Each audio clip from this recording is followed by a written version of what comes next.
This week's podcast is brought to you by Greenwood Nursery. It may still feel like summer, but we all know what's coming.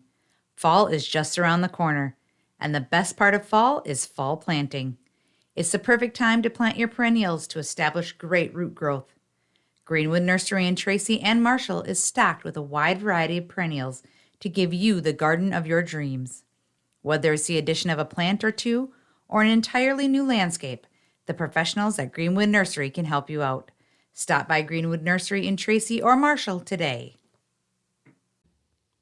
Welcome to the 7th edition of the Headlight Hot Seat.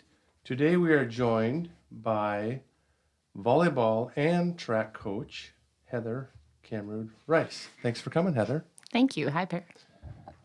So let's start. Heather, tell us a little bit about yourself.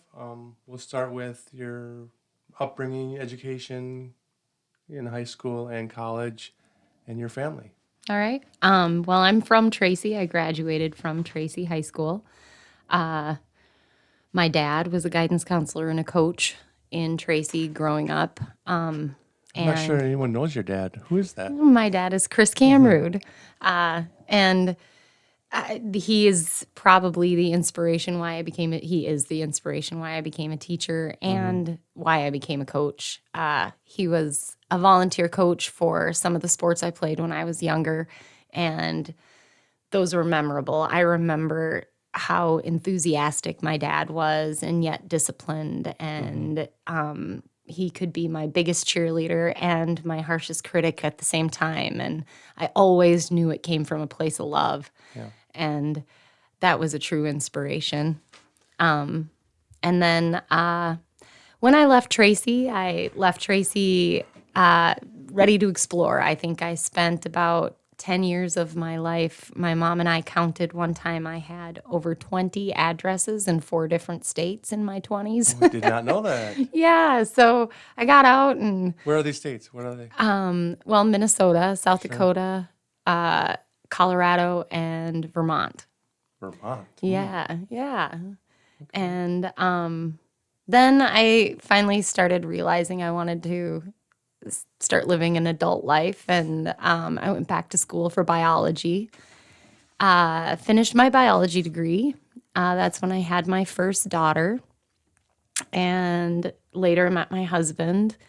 And he was in the military, so we moved to Nebraska, and we were stationed there for a while, and I finished my master's degree in secondary ed, and just happened to, as we were ready to exit the military, my sister had called me and said, hey, there's a para position open at the high school in Tracy if you need a transition job. And I said, yes, I sure do. And I still had to finish. I was still working on my master's. So I thought, that's perfect. And I'd be on the girls' schedule because by then we had another daughter, Nora. And then when we came back, believe it or not, after having a para position for half a year, the science teacher there resigned. And I applied for the science teaching position there, and I've been there ever since. Did you ever think you'd end up teaching / coaching in Tracy where Chris? No, it's kind of funny actually, because in my family there's a lot of teachers. And growing up in a small town, maybe you can relate to this. When I left, I thought, you know what? I'm not going to be a teacher because everybody's a teacher, and I'm going to go do something really cool. And I'm never living in a small town again. And here I am in Tracy as a teacher, and I love it. Who would have thought? So something cool. What did you have in mind back then? I had no idea. But it was going to be cool. It was going to be cool. Whatever it was. So last year was your first year as head varsity volleyball coach. Yes. Tell me about that. Let's go back. Obviously, you know, I interviewed you numerous times last year, and the girls were emotional after that last loss, and I think you were too, if I remember right. Yes. What was that like, just getting indoctrinated into the world of being a head volleyball coach? It was so exciting, and yet it was intimidating and overwhelming and very, very fulfilling. Like I had so much fun coaching those girls. And yet the pressure coming from, where we coach around here, there's a lot of pressure. Yeah. I talked to a coach earlier this year who had told me that in her town, the parents aren't, they after every game are just kind of good job. We're so Yeah. excited for you. It didn't matter if they won or lost. They were just excited. And, I'm so proud of you. And I feel like that isn't always the case. No. And I feel like there's a little more pressure Yeah. Well, you in the have, job here. filling shoes. Obviously, everyone Oh, knows the gosh. success that the Tracy Milroy Belton, or just Tracy Milroy, or Tracy Milroy Walnut Grove volleyball teams have had in the past with Yeah. with Colhane and with Katie Gervais. Yep. Do you ever think about that when you're coaching? Like, I gotta step it up and uphold this tradition that was built. All the time. Yeah. I don't think that I don't ever put myself in that category, but if you're not, I think back to the saying, if you shoot for the stars, or no, is it if you shoot for the moon, even if you miss, you'll land among the stars. There you go. And so that's just kind of my goal. Like I look up to as many coaches as I possibly can, and I try to watch what they do and how they do it, and how they inspire kids, and how they drive kids, and how they push kids, and how they run their offense, how they run their defense. And I have a long way to go, but at the same time, like that is the ultimate goal, is just to be the best version of myself as a coach as I can possibly be. Did you play volleyball in high school? I did. I didn't play all the way through graduation. I think I quit. I didn't play my junior and senior year. Okay. I didn't know you to be a quitter. What happened there?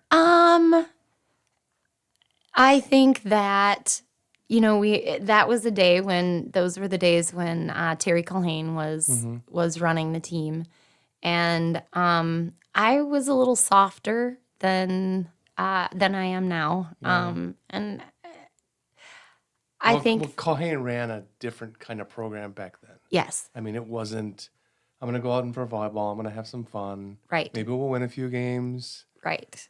That's not Colhane. Was it? No, it wasn't. And honestly, I learned a ton from Culhane, and I have a ton of respect for him. Yeah. But I guess I didn't buy in to trading my life for it. Well, not everyone did. No. I mean, I'm sure you're not the only one who just walked away and said, I just can't do this anymore. It's not what I expected.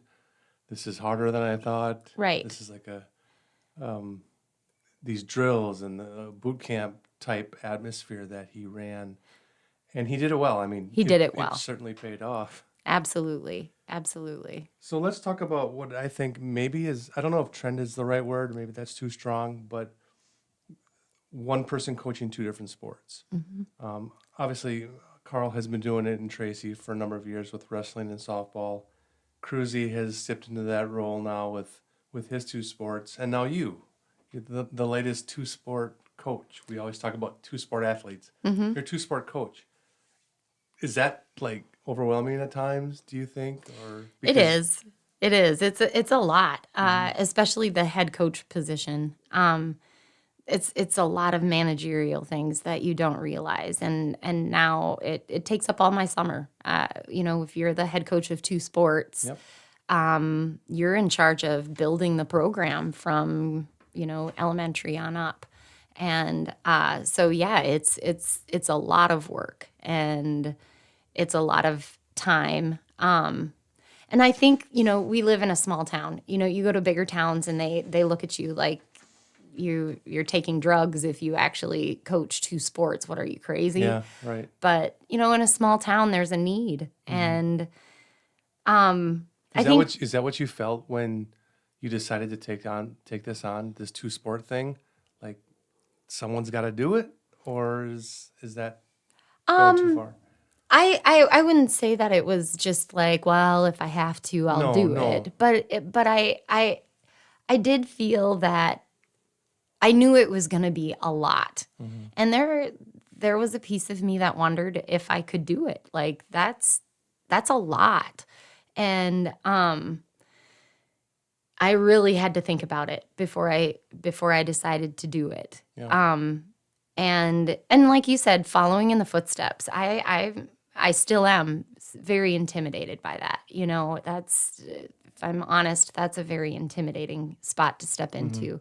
And even Haberman last year, or the last few years, was so organized, and he was so good at training the setters, and he was so good at running the practices and being ready, and watching film, and getting the team ready for the next match, and doing all those things. And I watched how much time he put in, and I watched, for the years that I worked under him, I watched him do all those things. And so there was a piece of me that understood this wasn't going to be a small undertaking. This was going to be a big deal.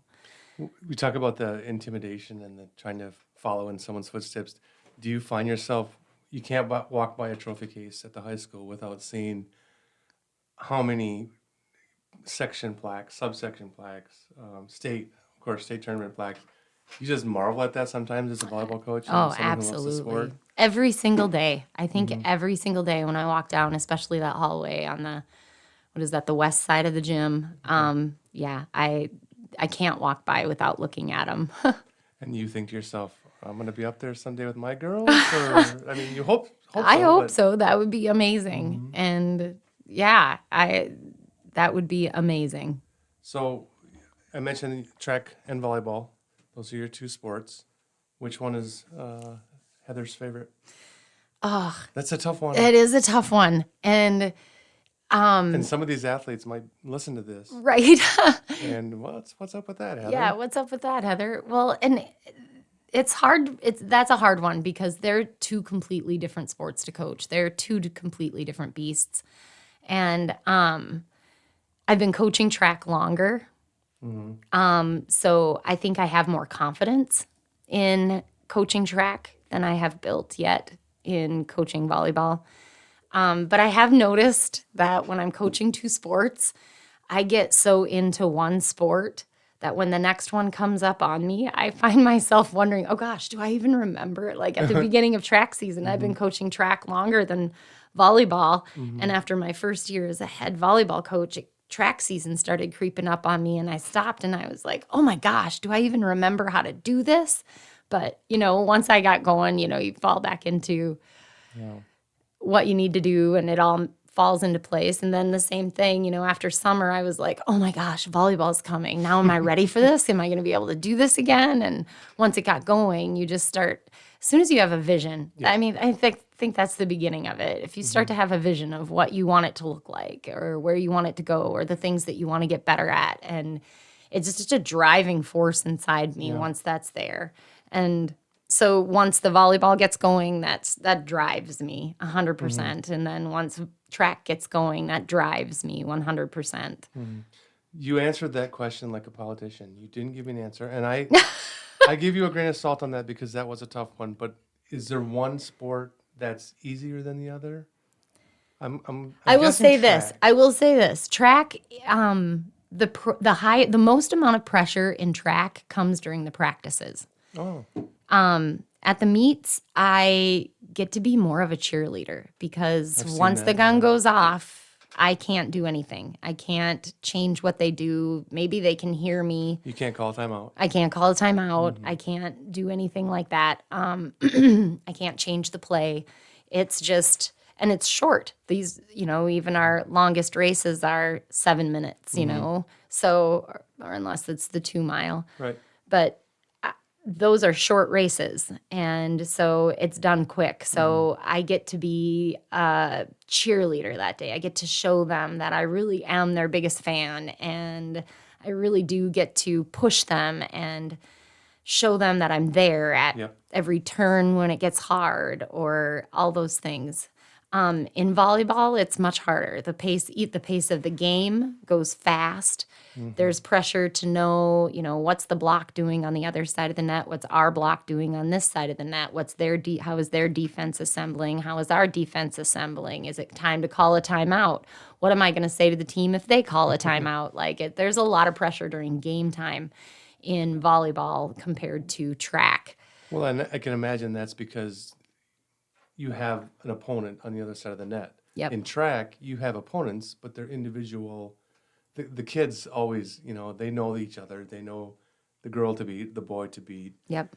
What about coaching that individual sport? You go as a team and you score as a team Yep. at the end of the day, but coaching individuals, we do it. You do it in volleyball to an extent. Yes. You help the setter, you help with serving, the back row and everything. But track seems to be that's like wrestling. Mm-hmm. It's individual, but for a team. How is that dynamic? Do you enjoy doing that? Like working closely I do. specifically? How is that? I do. And especially in track. So track has the opportunity, it's hard in track just to place in a track meet. Top 6, you get a ribbon. And so often in track, you see this progress in athletes and you watch them grow. And we get to score that by their PRs, their personal records. So going into each meet, I know the athletes' PRs. I know what they've done in the last meet. What's their goal coming up in this meet? And so you get to really cheer on the progress, and the progress actually has this hard mark attached to it, their PR. Where in volleyball, it's so much harder because you could have kids that are making gains, and you're seeing it, and God, they're just about there. They're about ready to, blow the roof off or whatever it is, but they might not even be getting very much playing time at that point. Okay. And so it's harder to show the kids that, that, hey, I see what you're doing. This is awesome. And I think it's harder on the athletes when they don't have a PR that they're going for, when it seems like it's only how much court time they get during a game. And it's heartbreaking when some really great kids might be disappointed in that. So you started, I don't know if it's a couple years ago, the summer track program. Yeah. Is that a way to build up this whole high school program? Because the school has had some really good track teams in the past, especially female track teams. Do you want to reach, I know you want to reach that level, but how do you reach that level? Is it starting them young? Tell me about that summer program. Well, yeah, that's where it began. And if we look back to the years, like the Alanda years when the track team was going to state as a team and we had state entrants all the time, we didn't have softball then. And so all the athletes, and there was also the rule that Terry Culhane really encouraged kids to be a 3-sport athlete so they stayed in shape all year. So there was this encouragement to be in 3 sports, and that was the only spring sport for girls. And now that's not the case. We have a very competitive softball program, and, a lot of really great athletes play softball. Yeah. And I'm not trying to take away anything from softball, but there have been youth programs around since I was a kid where you can go play t-ball in elementary and you can go play softball in elementary. You have all these opportunities, and kids don't even know what track is. So they think, I can't tell you how many times kids have come to a track practice and their mind is blown because they thought they were just going to show up and run and run and run and run and run. And, there's so many more aspects to it. Even if you are a runner, the training isn't just constant run. We have to work on a lot of different things and build a lot of different muscle groups. So I just want to put that awareness out there for kids so that, if there are those kids that are going to love track, that are going to find success in track, that they know it's there before 7th grade. Yeah, so you kind of start from scratch with these kids. Yes. Tell me about how much I have to assume you enjoy the heck out of that. I love because, that. Because like you said, they don't know what they're getting into. Yep. It's the unknown, but they're not scared of it. Yep. They probably embrace it and they learn a lot. You can probably really sense that learning. And then they have maybe an aha moment. Yes. When they get it. What's that like? Oh, it's the best. I tell you. So in the spring this year, we started doing, we kind of upped the ante with the elementary program. It used to just be a camp that I ran for a couple of weeks in the summer. And now we offered elementary actual season track. So on Saturdays, You had competitions. Saturday mornings. Well, this year we just had one, but we would Right. have Saturday morning practice. Okay. And it was a little different than camp. Camp is just everybody learns a little bit of everything. And we started out the spring that way. And then we started honing the kids in on what they loved. And they started getting ready for those events that they loved, making sure that they were training and they knew what they needed to know to, let's say, be a long jumper or run a relay or be a high jumper or come out of the blocks as a sprinter. And even hurdling. We got some new mini hurdles this year, and that was exciting. Yeah, I saw And to those. watch these kids, I would come from practice, a week of practice and meets, and be exhausted. And walk into practice on Saturday morning thinking, oh, I'm so tired. And as soon as those kids come out onto the field, it's just like it lights you up from the inside because they're so excited and they can't wait to show you that, watch me go over the hurdle and can I do it? And I get so much of the, can I do one more jump? Can I do the hurdles one more time? I even have kids that'll come at the end of every practice and say, can I run a 400? Really? Yes. That's good. It is. It's exciting. I love it. Instead of, oh, I want to go home. I want to get out of here. Yeah. Are we done yet? Yeah, exactly. They're itching to stay. Let's circle back to volleyball a little bit. Have you found things easier? Not easier, maybe it's not the right word, but more doable in your second year? You know, the first year is full of firsts as a head coach. Yes. Okay, you got those out of the way. And every year's a new challenge with scheduling and all that stuff and new girls coming in. Has it been a little bit more doable or easier this year? You would think so. And it doesn't feel easier. And I think part of that is because, well, I compare it to teaching. I look back at my first year of teaching and I knew the material well, but I would love to apologize to all the students that had me my first year as a teacher. I really? don't think I was a very good teacher. I didn't quite know. I never did student teaching. I had to be a student teacher in my own classroom. So I was only learning from my experience of being a student. And that didn't translate necessarily so well into what it takes to actually be a teacher. So I look back I compare that to like my years of teaching. I would love to go back and redo my first couple of years of teaching now that I know what I know. Is that because you're your harshest critic, or you just know that you were ready, but you weren't ready? Yeah. How did that? That, and I don't know if I'm my harshest critic. Maybe that's true. But I knew what I wanted to be, and I knew I wasn't that yet. And I think I still feel like that as a volleyball coach. Like I know what I want to be, and I know where I want to go with it, and I know, but until I learn to really balance everything and still learn how to implement my vision and what I want and the discipline and the drive and the encouragement and all of those things, I think I'm always going to feel like I'm falling short. And I don't know. Maybe I am. Maybe it is a harshest critic thing too, because then I got you thinking about it now, don't as I? I say that out loud, I'm like, I don't know if I'll ever think of myself as not falling short. Like again, when I look back I come from a school where there was Terry Culhane, Katie Gervais, Rick Haberman, and I feel like I don't know if I will ever feel like I'm not falling short of that. Speaking of teaching, I'm doing a story for next week's paper on AI in the classroom, and I know the teachers at both schools had a seminar during in-service. And I talked to Chad about it, and I talked to Michael in the elementary school about it, and they're cautiously optimistic everything will be fine, but they're still in the back of their head, they're like, boy, technology is really taking over our schools. Are you affected by that in your science classes with AI, or? Not very much. Okay. The way that I teach my classes, the students do most of their work right in front of me. Okay.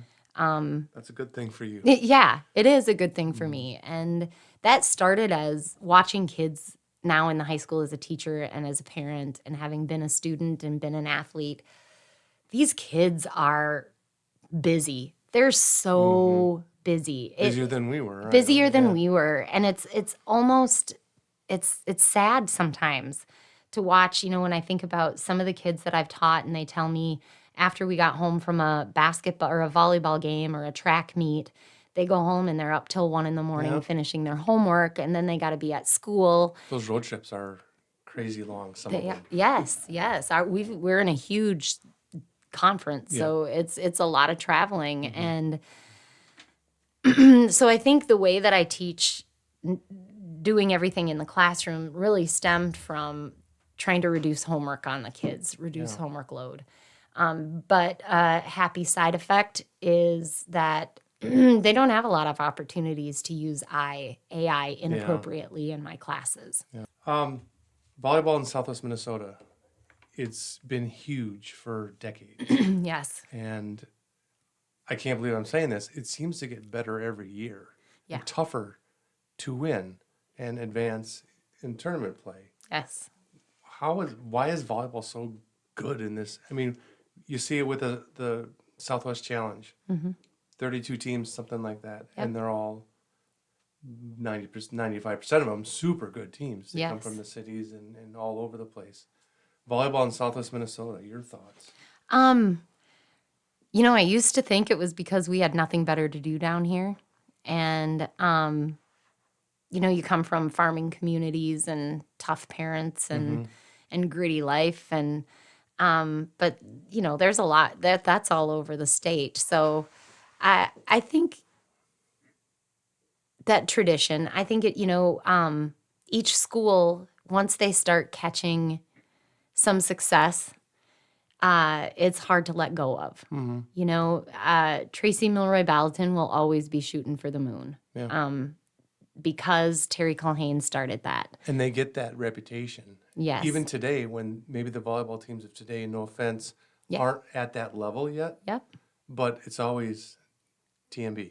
Yep. Tracy, now, of course, now it's Minneota. And then it's Minneota. So gotta then play Minneota, they started getting successful. And then that pushed, RTR and Canby. And when we're all playing each other all the time, those are the teams we play on a regular. Like when we went to team camp, for instance, it was the first time this group of girls hasn't played together very much. A couple of them were on varsity, some of them were on B squad, and then over JOs, they went in different directions.